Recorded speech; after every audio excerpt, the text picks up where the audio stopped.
In his Forbes article dated January 2019, entitled Location-Based VR, the Next Phase of Immersive Entertainment, the columnist Anshel Sag states that LBEVR is an area that shows a lot of promise.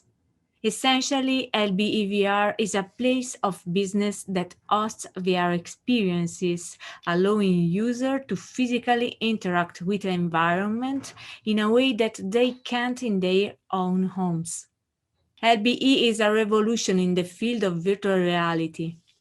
Welcome everybody to the fourth date of Nite Florence. My name is Cecilia Lascialfari, co-founder of Area6.com, creative technologist, aspiring journalist and organizer of Nite Florence event. LBEVR seems to be technological innovation that will finally launch virtual reality to the mainstream. And just when this prediction seems to be about to come true, the COVID pandemic shuts down everything in the world, locking us in our houses. Thus, VR takes other paths. Of course, VR still needs to find its place in the mainstream. It's likely that in the next future there will be VR arcades that we won't do without. That's why today we are very happy to present at our Nite Florence guests from three Italian companies: Giovanni Fantoni Modena, CCO and co-founder of VITRUVIAN VR, Marco Arena, co-founder of Beyond the Gate, and Alessandro Martire, CEO of The Portal, who will explain us how VR can be applied to distinct environment, playful, edutainment, and museum. What do Leonardo da Vinci, Vitruvius, and his explanation of human proportion have to do with VR and Nite Florence? Have you ever gone back in time to live in the shoes of a medieval archer? What are the risks and opportunity of the LBEVR model in museums with tourists, schools and families? Can you make a VR game with no UI, no buttons, and still see your user have fun and know what to do? Do you want to explore the complications and benefits of VR game design? And now I'm happy to introduce my co-organizer of Nite Florence and good friend Anthony Vitilllo. Hi Anthony, as always, it's great to see you here. Thanks to you, Cecilia, for the introduction. Hello, everyone, and welcome to Nite Florence. I'm Anthony Vitilllo. I'm a developer and a blogger in the R&VR field. My blog is www.scarghost.com. And I always like to work in this field, both as creating content and also talking about the VR ecosystem in general. And every night is a great occasion to get people speak to the community and make people connect together. So what we love about Nite Florence is the community that is able to create. And so I invite you all to be very active in the chat, speak between you and ask questions to the speakers. I know that sometimes notifications may be a lot in the chat, so I hope this will not annoy you, but it's very important, in my opinion, to connect in these events, because especially in this moment, we can't go out for home. This can be amazing.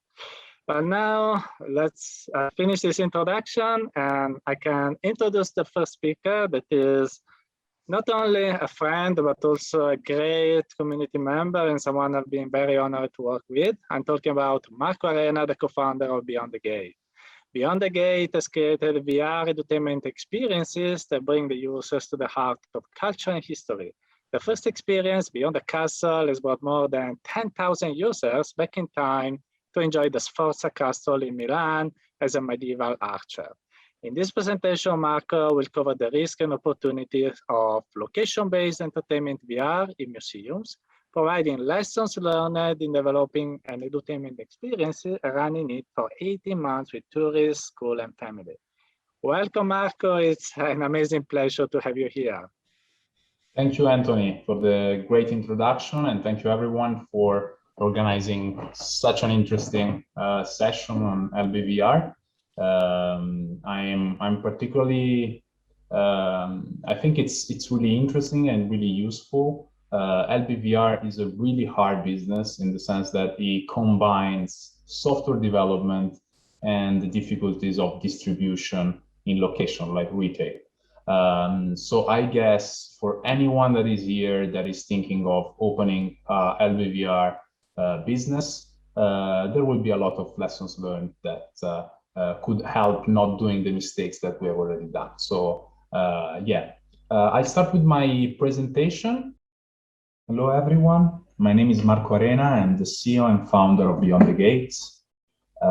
Here you can find an extract of our pitch deck that we used to raise funds at the end of 2019, beginning 2020. So Beyond the Gate is a virtual reality location-based VR company that has, it's somehow unique in the sense that we don't focus on pure entertainment, but we focus on edutainment. The idea is really to provide, to be the first virtual reality traveling company, so that with us you can go anywhere to any time in history. A virtual reality travel platform, which allows to have a social experience, a superpowered traveler. So imagine you are a gladiator, you don't just see the Colosseum as it was back in the days, you fight against your enemies, and you have it just down the street, down the road, in a shopping mall close to your place.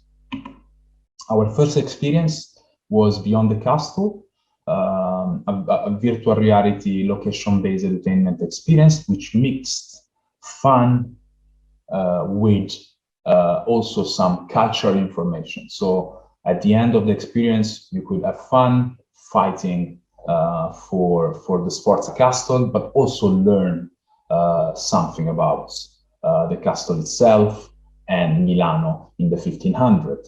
Really interesting because the Sforza Castle at the time was the home of Leonardo da Vinci.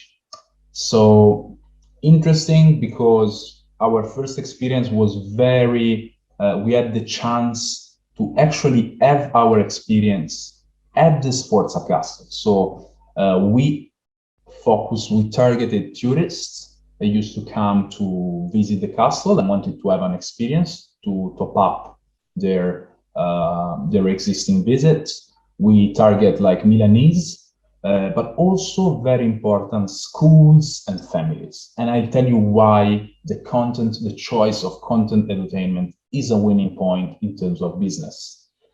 I show you a quick video of, to give you a taste of the experience. I don't know if you will hear the sound, but that's where you defend. You use a crossbow and you defend the castle. And after, you had to reply to questions about the castles, about the crossbows, and about the defense techniques, as you can see in another part of Milan.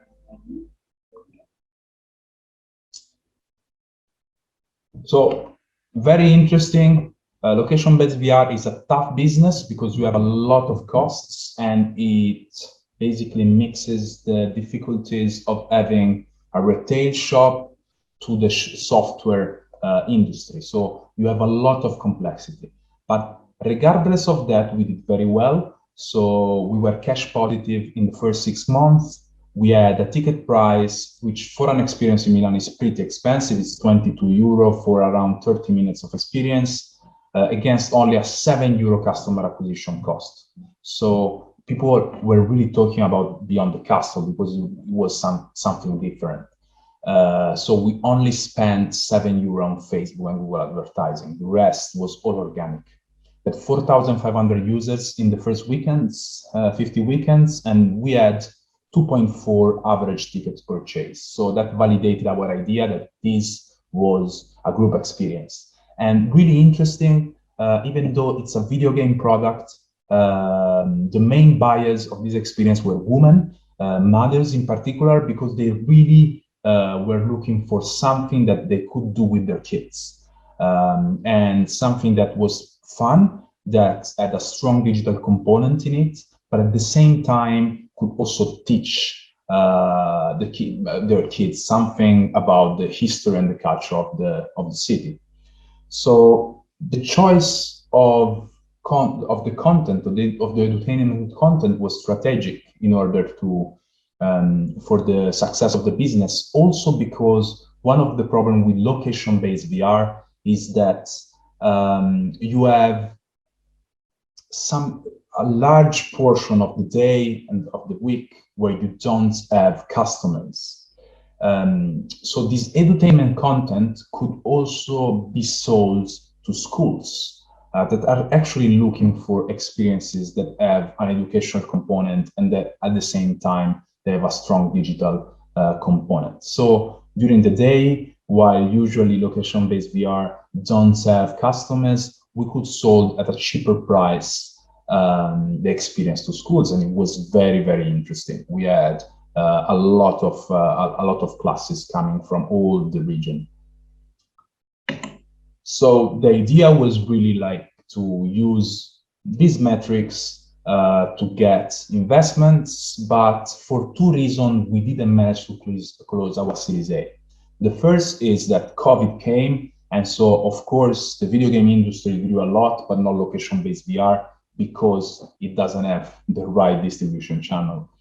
Of course, we were exposed to viruses and all these sorts of problems. The second one was the scalability. A lot of the venture capitalists actually really liked our metrics, our value propositions, but they were pretty skeptical about the ability to scale fast a business which is brick and mortar.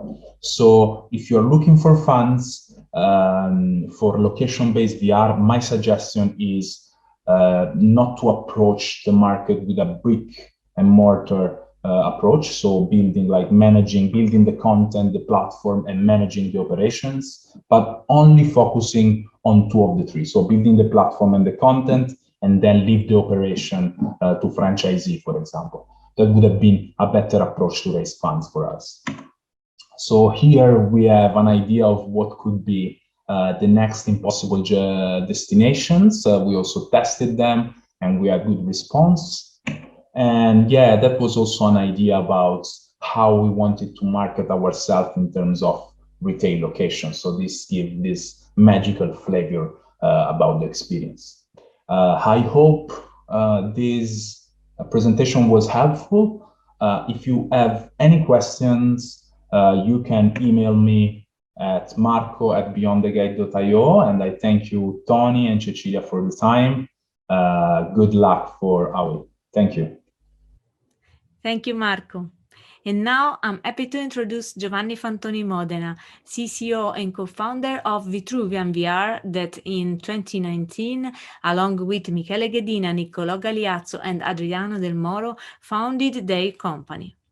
He will speak about the genesis of the first VITRUVIAN VR simulator and the current development of the VITRUVIAN VR 4XS, the first ready-to-market product of the company. Welcome, Giovanni. It's a pleasure to have you here. Thank you, everyone. Thanks for having me. Hello, everyone. This is Giovanni Fantoni Modena, and I am the Chief Creative Officer of VITRUVIAN VR. VITRUVIAN VR was born out of a frustration. Back in 2018, we were quite astonished to not see companies developing fully 360 degrees virtual reality simulators, despite all the hype surrounding virtual reality. We imagined that in 2018, solutions like the ones portrayed in old films like The Lawn Mower should have existed already.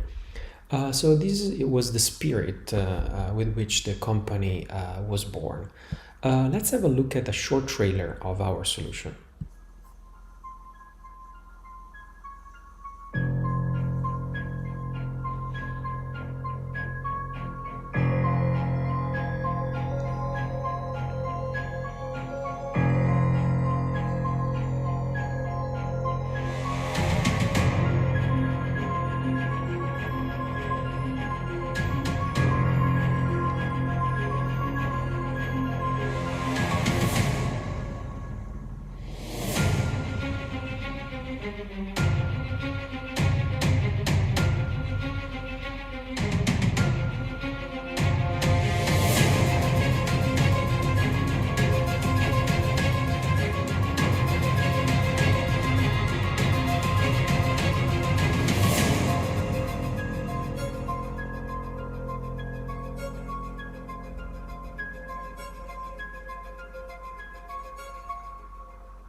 VITRUVIAN VR is a gyroscopic virtual reality simulator.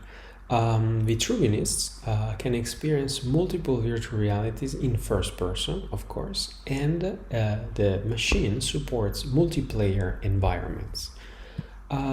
Here on the left you can see Mr. Federico Faggin, the inventor of the microprocessor, trying out the Proto Zero, the prototype that you could actually see in the trailer. The Proto Zero comes with the 3 axes, the 2 blue axes that you can see around Federico Faggin's body, and the 3rd axis on the base of the machine, the one with the purple and blue lights. What we are currently developing is the first ready-to-market product, which is the VITRUVIAN VR 4XS. 4XS stands for 4 axes. So with that, we are able to move the user's body in a real fully 360 degrees fashion without no constraints whatsoever. Let's have a look at how was the response from still the Proto Zero in the Wired, Next Fest and other public events that we hold recently. What you will hear is Laura Winterling, the former ESA, European Space Agency astronaut trainer. Great experience. It's you know, there's one person made this woo sound, you know, because you immerse completely in it. All your senses are in it. You're controlling the thing. You can fly it. It's real fun to do loops in it, backwards, forwards, to the sides. From the imagery, it's amazing. It's what you would expect from VR. It's pretty new that you can have that speed flying, you know, from planet to planet or among stars or something like that. Quite a chill for the brain, I have to say. So this was Laura Winterling talking about the prototype. So let's have a look at the vision of the company. We can see VITRUVIAN VR as a truly open platform. We are building the machine, the firmware and the software, but we look at VITRUVIAN as a platform for users from everywhere to adapt and develop new softwares and new virtual reality experiences. We are currently developing our own proprietary game, VITRUVIAN Royale, which is meant to be a battle royale deathmatch style, able to connect multiple VITRUVIAN VR machines across the world, so that users can challenge themselves in a multiplayer game. We are, of course, hearing many customers to adapt certain solutions to make custom games, but not only games. We are able to offer and develop experiences that are on requests of certain institutions and clients that have contacted us in the past years. Here you can see the just a few applications of the machine. We are looking at the Winter Olympics to deploy a bobsleigh for Cortina 2026. We are looking at the more traditional jetpacks or the flying experiences, such as the ones you saw before in the space-related experience, Space Dive. And we are also looking at helicopter interface for more specifically for training pilots in rescue and emergency situations. So let's have a look at the VITRUVIAN VR 4XS technology more closely. On the hardware side, it allows performances that are really not possible on the current 3-axis simulators on the market. On the software side, it simplifies the physics of the virtual experience with an improved realism as well as unrivaled comfort. So the target markets are a few. The core one is the VR location-based entertainment, of course, but also the amusement and theme parks is looking at a renovation of their own experiences, and so they are passing from a more roller coaster old style experience to a more virtual one. So they are very interested in our solutions. The esports, as mentioned before, is where we see multiple players challenging themselves and eventually becoming athletes that are able to compete in esports arena. And you can imagine the fun of looking at multiple users on multiple Vitruvians in a stadium, in a esports arena. And then secondly, there is the training, research and university, which are already interested, and also the edutainment. Think about the planetariums, Museum of Science, that are looking at new ways to interact with their own consumers. So the most important feature that there is no question about on Vitruvian is that it is a high without its hangover, meaning that despite the power of the machine and the versatility of the machine, there is literally minimal, if not existing, motion sickness. We have interviewed everyone who has been trying the machine in the multiple public events, and as you can see, there was literally nobody who could experience nausea whatsoever. And this is not the case of our competitors. The two-axis competitors especially can give you strong motion sickness after a few minutes of experience. Let's have a look at how some of the last users of Vitruvian could give us a first-hand perspective.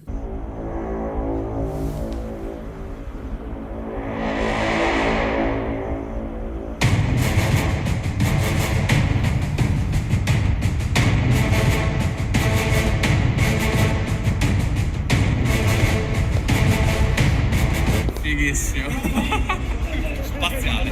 A unique experience. Never did anything like this. Io non avevo mai provato una cosa così e wow! Io non pensavo potesse essere così coinvolgente, anche solo banalmente i comandi, cioè ti muovi come vuoi, dove vuoi. Ti senti completamente tirato dentro e ti sembra realmente di essere nello spazio, è una cosa bellissima. Mi mastico di grafica e devo dire che è fatto meglio di quanto mi aspettassi. I dettagli sono veramente incredibili. Il livello di realismo è eccezionale, e proprio senti quello che ti sta succedendo, lo senti proprio sul corpo. Andare tra le galassie, tra le stelle, navigare proprio verso l'infinito, letteralmente. Quando atterri sul pianeta, sulla Luna in particolare. La parte finale, quando mi hai fatto correre dentro alle stelle, bellissima, ma è bellissima anche passare attraverso gli anelli di Saturno, veramente emozionante. Veramente il momento più particolare è quello in cui ti togli il visore e ti rendi conto che non sei effettivamente lì dentro. Probabilmente la parola è immersione, perché ti senti totalmente immerso. No, sinceramente no. Didn't feel anything. Nessuna sensazione di nausea. Anzi, era anche abbastanza rilassante stare nello spazio. Me le aspettavo, ma nonostante 8 minuti di simulazione non ho assolutamente sentito niente. Tutte le sensazioni fisiche che ho sentito sono state belle. Not at all. I already tried virtual reality, so I was accustomed to that, but no nausea at all. Credo che la renderebbe ancora più bella, ancora più veramente una cosa unica. Sarebbe bello fare partite a qualche gioco dove ogni giocatore è collegato, ognuno nel suo apparecchio, e ci si sfida a fare una specie di arcade spaziale, ma realistico, scientificamente accurato. Cioè può funzionare sia come cosa, diciamo, didattica, ma anche come cosa ludica, e combina entrambe le dimensioni. parte Apple e Android, no? Quando fai il paragone, no? Che la Apple è più intuitiva, l'Android invece è un velo più complesso, puoi fare più cose. Ecco, è un mischione tra intuitivo e complesso che fa paura, cioè è bellissimo. È una cosa che io consiglierei di brutto da provare e da mettere sul mercato, perché qui ci passerei delle ore. Proprio decisamente di brutto.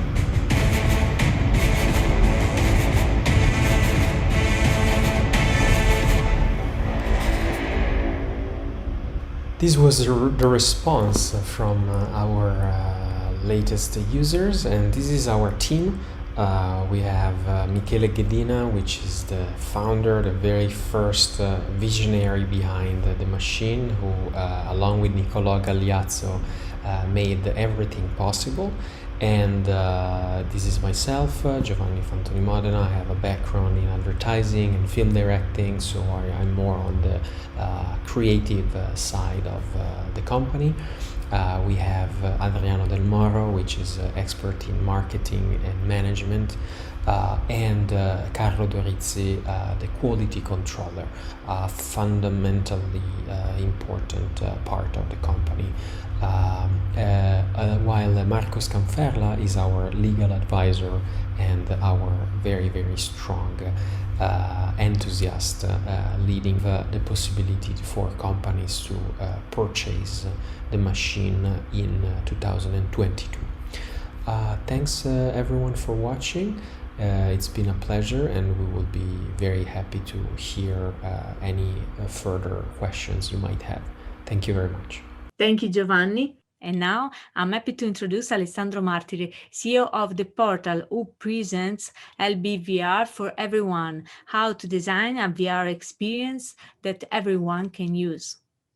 Alessandro explored the complications and advantages of designing VR game without buttons through the lens of the portal.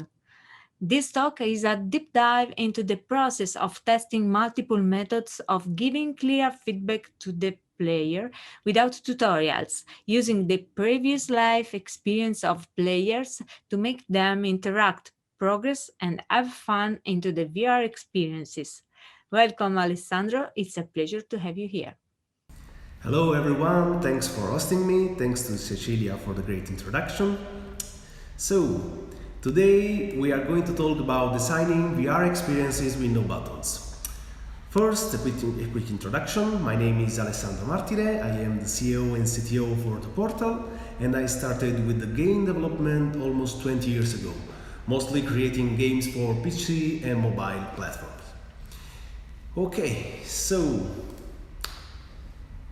what we are going to talk today is just a brief introduction to our technology that's powering our experiences. We will discuss the specifics and challenges of game design and storytelling in location-based virtual reality, and we will glance over the operation aspects. In 2017, we found the Portal, a VR-focused company that wants to lower the cost of the location-based virtual reality places. So we started creating our own system to make players move freely without external sensors. So, in fact, normally there are a lot of sensors around a room to track the position and orientation of players, and solutions like OptiTrack are really good at tracking but came at a high cost. So we developed our in-house tracking and syncing system that is based on outside tracking and let us track unlimited people wearing different kinds of headsets. In fact, our technology is platform independent and could be used with PC as well with mobile VR headsets. So, making player move, freely means a lot of trouble can happen. I think everyone saw at least one time one of these scenes in some videos. And of course, our technology and also our game design allowed us to avoid problems like these. So we made it, and in 2019 we opened the first location-based virtual reality room in Italy. It's a 400 square meter place where up to 8 players can live wireless multiplayer VR experiences. The first title we proposed to the public was Bank Heist, an experience where the people were the bad guys and they have to take a part in a bank robbery. In this experience, they have to walk for almost 2 kilometers to accomplish their mission. They go through New York, sewers, passing from rooftops and many other locations. During the experience, there are no loading times. Okay, we should just a quick video. Yeah, you can see the action is always fluent to players.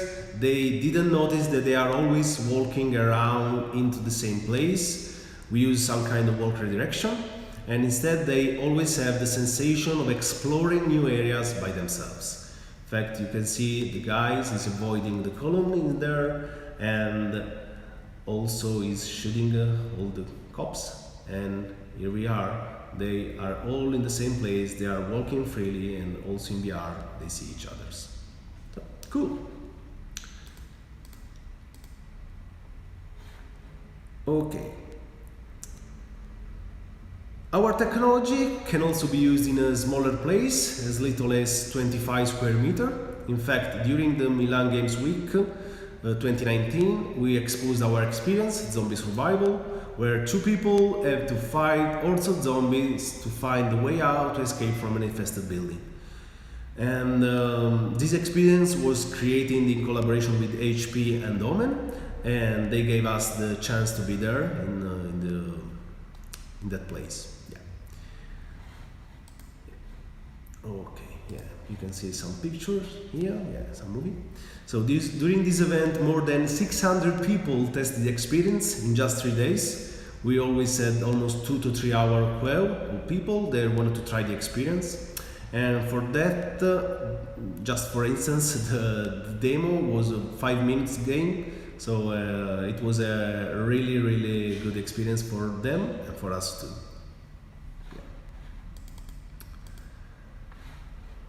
So during this experience, we also saw that it isn't necessary to always use a lot of space.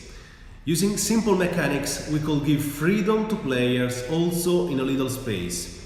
This need arises from the fact that B2B customers want our experiences in their places, but they don't have large space to create big arenas. So because of this, we created the Looper Space franchise. It's a new product designed to bring location-based virtual reality experiences easily everywhere in space starting from 25 square meters, in fact. And we started creating experiences with some principle in mind. So we have to save physical space, but participants take up a little space, a physical space, but they don't have to be restricted in their movement. And replayability, so player will come back with friends for a different experience every time, also if they play the same game, the same experience, sorry. And a recognizable design, so experiences could be enjoyed by people of all ages. In fact, we have a range from 10 to 90, and everyone have to understand the theme, and may be capable also of being used in tournaments for more attraction. So, this is our first title for the Looper Space. It's called Wild Guns. It's a team-based PvP shooter where you are going to be transported into the Wild West and you have to be the opposite team. So we have just a little pre-alpha gameplay here.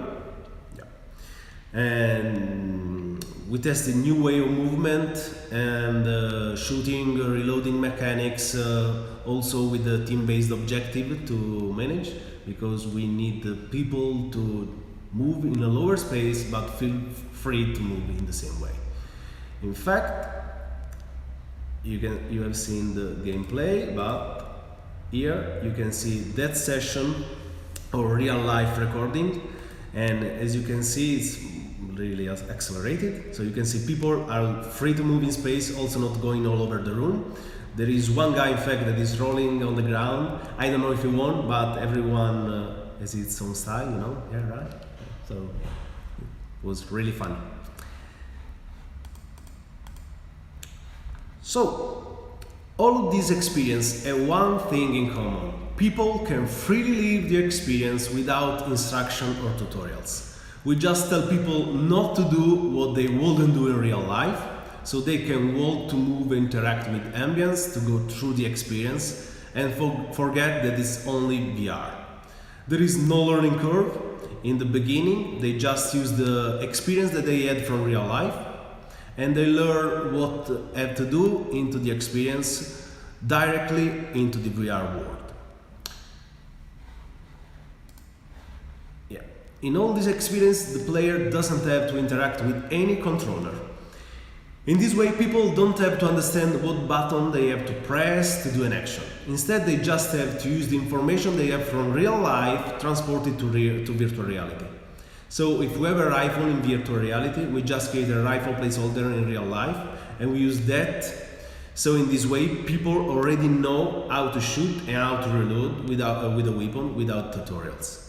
And also the hands are tracked as well. We use different techniques like leap motion, computer vision with the eye, just controller attached to the wrist, to test the best way to offer the right experience and also to maintain the cost down. In this way, people always feel free to move and interact with other people, and they always have their hands free, like in the real world. This lets people interact with the environment like in the real life. So pressing a button means to use their own hand to press that button physically, also in VR. Because of this, game design is a big part of this work, because the players have to easily know what to do next, so they will feel free and will have the sense of progression also into the experience. So creating experience for a large audience means that you will face all kinds of people. In fact, from our data, we know that almost 80% of people that try this kind of experience are not gamers. So they are not used to games like story or something like that. So you have to talk to them directly, like in the real world if you are talking to someone. You can't use cutscenes or too long animations because the camera is not in control to avoid motion sickness. And in virtual reality, the people are surrounded by a new world and they are easily distracted by everything. And having a long dialogue isn't always a good choice for what we just said, So you have to always keep the experience entertaining them, so they just enjoy what they are doing into the virtual reality. So, for example, I will just show a little video here. It's from Bankist, and the people just start in New York, and you are attracted to go through a descent into a garage, but this is up to the player to go down there. This lets people understand different things in just a simple way, so they can walk to move. At the same time, they are facing also the problem of going underground, and this means that they are facing with a VR challenge. So moving towards a different aid in VR, but working in a plane. And once that they are down into the garage, the first shooting session starts, and they just start to shoot everyone. So in just 30 seconds of gameplay, everyone knows how to move and what to do next. They are already focused on the experience, and they have already lost touch with the real world. And this is really important. In just 30 seconds. Really good result. Yeah. So if everything is working fine, you can see people entertained during the experience, and sometimes they also entertain viewers. Like in this session here.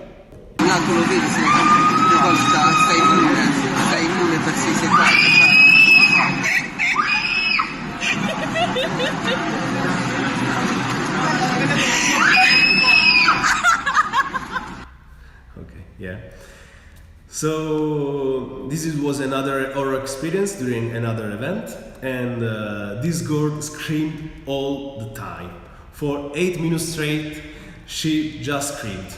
When the session was over, she went back to play with some other friends. So this means that she really enjoyed also if she's screaming all the time. So really good example of what means entertaining, but feeling the real experience. So we think that this is the first time in history where we can put people inside the medium. With books, movies, the people are just spectators. They are only viewing what's happening, they can't interact. So with standard flat games, people started to interact with the medium, making choice, but you have to use controller to interact, and this break the immersion. And it's not for everyone, you know, because it's a game, it's not just an experience to live. But virtual reality, and especially location-based virtual reality, people are transported into the medium. So in this way, people are the hero of the experience, they are inside of the story, and they are just part of that world that they are living. So how many times have you seen a movie and said, what are you doing? Go to the right, you know, like horror movies, something like that. Yeah, I think that this era is ended. Right now, you can make your choice inside the medium and let other spectators, maybe in the web, say, what are you doing? Go to the right. Yeah, something like that. Thank you. And to you, Cecilia, it's okay for everyone. Thank you. Bye. Thanks, Alessandro, for your important contribution to this AWE Night event. For the final debate, which will be Giovanni and Alessandro. And during this debate, I want to talk about especially the COVID moment, because as Cecilia said, when 2 years ago, everyone was saying that LBVR could have been the future of VR, there could be disruptive more than VR at home. It could be the driver for VR at home. And then COVID arrived. So I want to ask you two how you have lived this transition in the LBVR sector, how COVID has impacted you, and how you are reinventing your business in the months.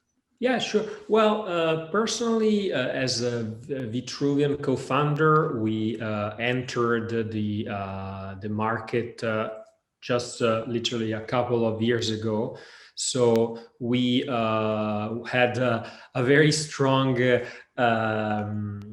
feedback from the public, and then of course the pandemic came. So we could literally see the potential, to test the potential in all these public events, and the flood of emails and texts from all around the world without marketing, basically requesting the machine. So we are quite optimistic about the post-pandemic world. We saw that also you, Tony, show there are promising articles and trends coming back in the business. So we are definitely, overlooking with more attention, probably due to the pandemic restrictions, the future years, but we have to stay positive. Of course. What about you, Alessandro? Yes, I think that it's almost the same, the pandemic just, it's a big hit for us because most of the customer, it's B2B, and most of the arena that we are opening before the pandemic, it was something like 20 places into Italy. It's gone because because no one can go inside these places. So I think that there is also a good. It was a good place to start to play, so people will play also after, and we can see this because also in pandemic we have a lot of requests of people that wanna open and wanna be our franchisee. So I think this will go on, but it's not that there is something that is broken there, and I think that now we have to rebuild something. In fact, in all these months of pandemic, we rebuilt something in the way that it's like metaverse. So you have these places around the globe where you can play with your friends, because VR with other people is really, really enjoyable, and it's really a good, different experience for what you can do at home. But we have to basically think also about that. So we developed also some technologies to make people interact with each other standing at home. So yeah, we have to stay positive, like Giovanni said. So we try to do the best and take the best, because I think this this thing in the end will end. So yeah, we will wait. And in the meaning, we are not waiting by ourselves. So we are trying to keep focused and try to bring the best product we can. Okay, I love your idea of staying positive. So, but apart from staying positive, we have to guarantee the hygiene of the users. So, then how can you guarantee the hygiene of your users? Can we really make the experience safe against COVID or other viruses? Oh, yeah, I absolutely. We take it. We had to take it extremely seriously, and so we luckily were able to purchase the Cleanbox technology that you, Tony, I'm sure you know very well. That basically through a UV device can clean up in very quickly the headsets. So we were currently thinking to develop internally such a device. And of course, we plan to make hygienizations measures all across the Vitruvian VR platform. So not only the headsets, but everything you come in touch with has to be sanitized. But of course, due to these restrictions, we were able to purchase external companies' devices. To give you an example, that we were able to attend the Wired Next Fest in early October 2020, so just right before the second lockdown. And with this device and with these measures, the users were not even bothering about it. They were really, there are videos that proves it. Once you get the safety measures, people come back and trust that they can have fun with these public events. So this is what we look for in the next years. Oh, that's cool. Alessandro, instead, I want to ask you another question that is, so two questions, since there is also one in the chat. So the first is always a question, because some people say, okay, but when 2 years ago, buying a VR headset was expensive, so it had sense to spend little money to go to a LBVR venue. Now there's a question that costs $300 or €300. Can LBVR still be can still thrive even if there are now headsets that have a low cost? Yes or no, and why? Yeah, well, the cost of VR headset, I think that also for location-based virtual reality, it's a good thing. Because if people try virtual reality, I think and I know that one people try the virtual reality and then wanna always more. So I think that also with the cinema is the same. You can see a movie in your house and then you go to the cinema. It's the same thing.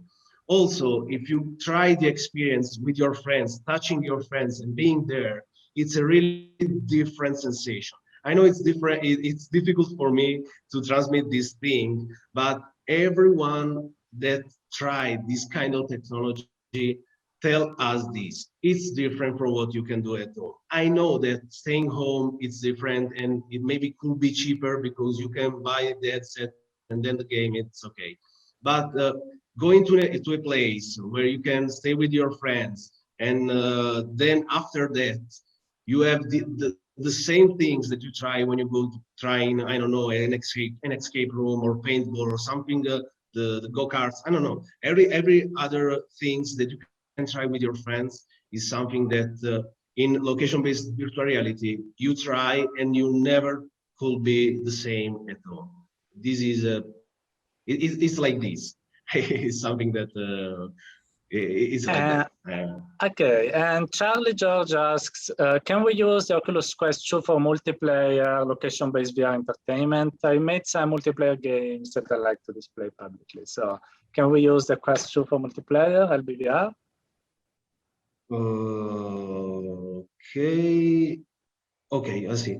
Yeah, okay. Our technology, we started with the technology and then we developed the experiences. Of course, we have the SDK and we are working with other people. They are creating games for our technology. So if everyone wanna take part on these, it's okay. Maybe I can write the email here or is in presentation I've already sent, but it's okay, I can write like that, and you can keep in touch. Also, try with the website is you can find the underscore. Maybe I can write that on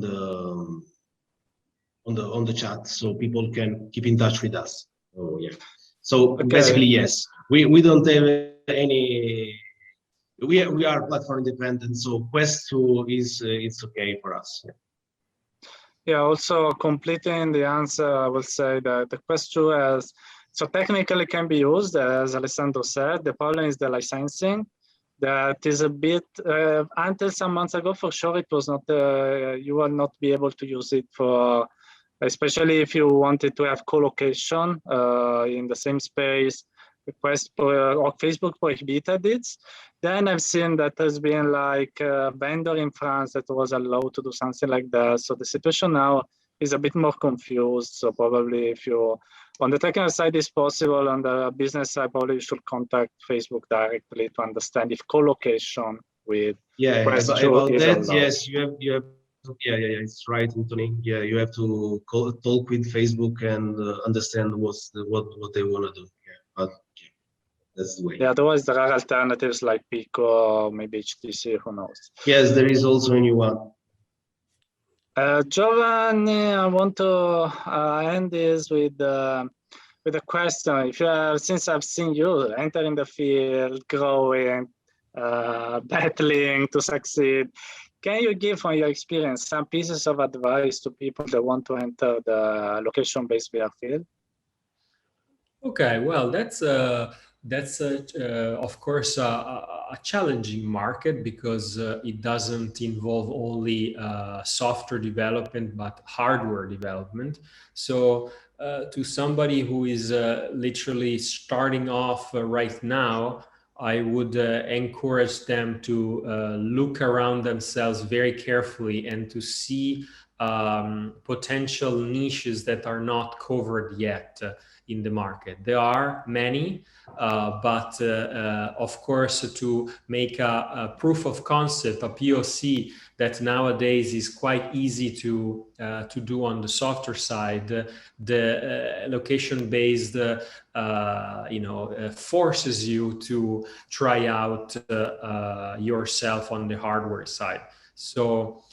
But this is not to discourage people to come on in this market, is to actually understand the complications to do so. To quote, for example, Elon Musk, who recently said, actually said many times, do a prototype is easy. To industrialize it is very complex. So it's a tough market, but we cannot be more happy to try out the technology and the solutions we provide. Well, Alessandro, have you anything to add about to Giovanni's answer? Oh, I totally agree with him. It's a tough market. You just have to see the niche because it's difficult just to start, and when you are starting in a market that is already filled with other things, it's more difficult. And for us, we started with the first prototype in just, I don't know, I think a month, and everything is working. And then it took almost 1 year to make it really usable in a real environment. So yeah, creating the prototype is just the start. I think it's maybe 20%, and it's really tough. In a scale, it's 100%, but in the scale of the product, it's 20%, because every time you just have a lot of other things that it's not only the product itself.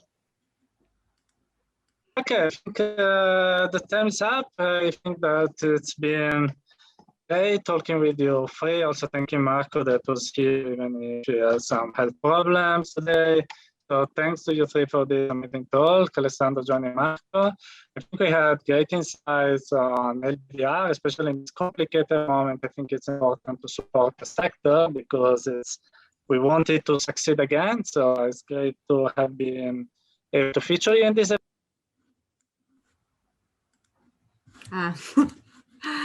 Okay, it's finished. Thank you, Giovanni. Thank you, Marco. Thank you, Alessandro. Thank you, Anthony. Thank you all for being here. It's been a great. Thank you. Oh, it is. Hi, Anthony. Yeah, I'm here again. So it's been an interesting day, lots of things to cope with, but we'll be stronger than before at the next event next month. So be sure to register. We will see you at the end of May to talk about something new. I will discover it not today. It will be a secret. We'll tell you soon. So have a nice day and have a nice day in VR. Bye-bye. Thanks for being here. Thank you, Giovanni. Thank you, Marco. Thank you, Alessandro. Thank you all for being here. See you soon at the next Nite Florence event. Bye-bye.